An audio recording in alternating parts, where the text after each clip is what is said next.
Madame, Monsieur, bonjour et bon début de semaine chez vous, accompagné de Kivu Morning Post. Bienvenue au Flash Info de ce dernier jour du mois de mars. Le lieutenant général Jacques Tchali-Gonza, chef d'état-major adjoint des FARDC, a exprimé son indignation face aux menaces du général Muhoozi Kainerugaba, chef d'état-major de l'UPDF. Kainerugaba avait menacé d'arrêter le gouverneur militaire de l'Ituri, entraînant une réaction ferme de Tchali-Gonza. Nous leur avions dit qu'on ne mène pas les opérations, on ne collabore pas État par État d'adépute. Si ça s'avère bien que les comptes Twitter qu'on a utilisés dans les réseaux sociaux, c'est pour lui, le chef d'état-major de l'armée ougandaise, nous avions montré notre indignation pour dire que nous ne sommes pas contents, nous ne sommes pas d'accord. Il ne peut pas menacer un gouverneur nommé par ordonnance établi ici en Ituri. Ça, ce n'est pas son devoir. Il n'a pas droit de faire cela. Et nous lui avons dit que s'il continue avec cela, nous aurons aussi des réponses farouches. S'il s'avère bien que c'est ce compte. Et nous en avions parlé aussi dans cette réunion. Le général Kainerugaba a répliqué en intensifiant les menaces, promettant d'arrêter les membres de la famille du général Tchali-Gonza Ndoro en Ouganda. Cette escalade verbale intervient alors que les forces congolaises et ougandaises intensifient leur opération militaire conjointe contre de groupes armés dans la province de l'Ituri, notamment l'IDF et la Codeco. Le dimanche 30 mars 2025, des milliers de fidèles musulmans se sont réunis au stade de l'Unité à Goma pour rompre le ramadan. L'imam Jafar Al-Katanti a dirigé la prière et a appelé à la paix et au vivre ensemble, invitant toutes les parties en conflit à dialoguer. La cérémonie a également rassemblé des autorités locales, dont le vice-gouverneur Manzi Willy et le maire Katembo Julien. Ces rassemblements est le plus important depuis la prise de Goma par les rebelles.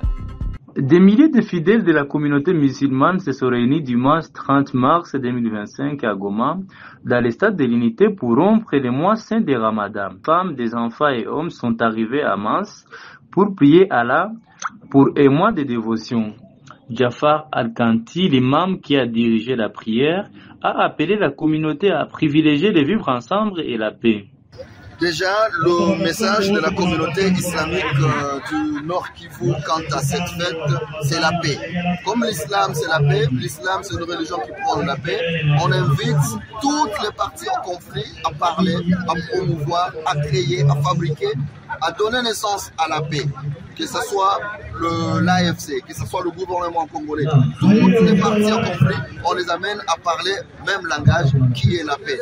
Vous avez vu vous-même comment les musulmans ont tous prié ensemble, sans distinction de race, d'ethnie, de langue, de couleur de leur peau ou de plusieurs factions. Donc on était là tous unis et on invite tout le peuple congolais à vivre ainsi et nous invitons aussi nos dirigeants, donc le gouvernement congolais ainsi que l'AFC à réfléchir de façon à créer la paix et à la consolider parce que ce peuple de l'Est de la RDC ou de la RDC en général, on a besoin. Ça fait 3 décennies.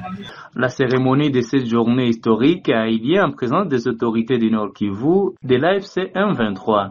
Le vice-gouverneur Manzi Willy et le maire de la ville de Goma, Katembo Julien, étaient présents à cette cérémonie. La cérémonie de fête du mois de Ramadan s'est déroulée alors que la ville de Goma, chef-lieu du Nord Kivu, est sous le contrôle de l'Alliance du fleuve Congo. Il s'agit du plus grand rassemblement religieux depuis la prise de cette ville par les rebelles. Cette cérémonie n'avait pas eu lieu depuis 3 ans, étant interdite par les autorités congolaises pour des raisons sécuritaires. La Confédération des jeunes du Grand Katanga CJK, représentant de jeunes de 4 provinces, a sollicité l'implication du président Félix Tshisekedi pour résoudre rapidement le dossier du pasteur Daniel Ngoï Mulunda. L'organisation a exprimé son indignation face à l'arrestation qu'elle juge arbitraire et brutale par la police d'immigration et la brigade antiterroriste zambienne. Le pasteur est actuellement détenu dans des conditions précaires. Suivez la déclaration. Déclaration de la Confédération des jeunes du Grand Katanga. Nous, jeunes des 4 provinces, ici des démembrements du Katanga, réunis au sein de la Confédération des jeunes du Grand Katanga, CJK en sigle, venons par la présente déclaration saisir le président de la République. Garant du bon fonctionnement des institutions, son Excellence Félix-Antoine Tshisekedi pour son implication en vue d'un dénouement heureux et rapide du dossier Pasteur Ngoï Mulunda. Il est paradoxal de constater qu'au moment où la majorité au pouvoir est engagée dans un processus qui, en principe, doit fédérer toutes les tendances politiques et de la société civile autour d'un idéal commun pour l'harmonie et le vivre ensemble des filles et fils de la RDC. Les Katangais, jeunes comme adultes, font l'objet de plusieurs violations de leurs droits.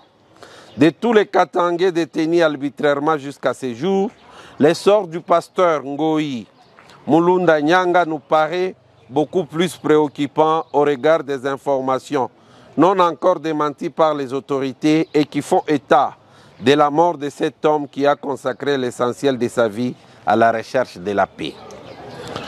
Pour rappel, c'est depuis novembre 2024 que le pasteur Daniel Ngoï Mulunda Nyanga a été enlevé par les services secrets non encore élucidés pour être extradé au Congo au mépris de son statut de réfugié reconnu par le Haut Commissariat des Nations Unies pour les réfugiés.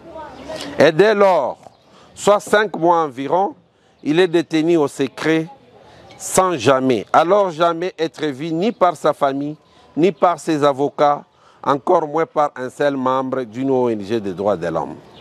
Au regard de cette situation confuse autour de notre aîné et dans une perspective de décrispation du climat tendu surtout dans l'espace katangais, nous jeunes Katangais demandons au président de la République ce qui suit.